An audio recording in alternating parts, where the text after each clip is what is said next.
Karong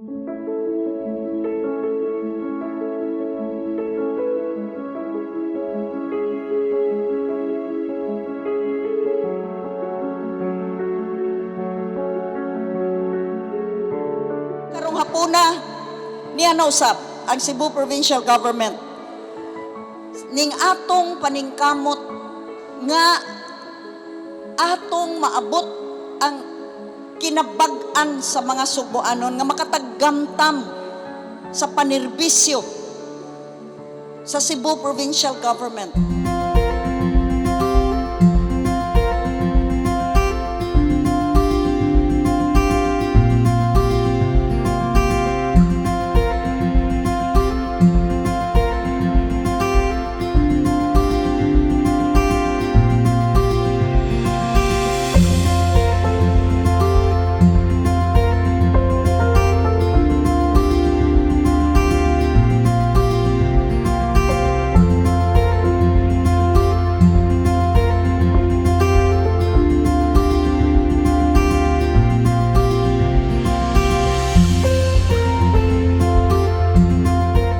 Nagtanaw ko karon ang mga makadawat o mga wheelchairs natong mga kabataan o ang sa mga hamtong mao man na ang akong gusto nga makaabot gyud ninyo, makaingon mo doon na gyud ay nagtagad namo, naghuna-huna namo.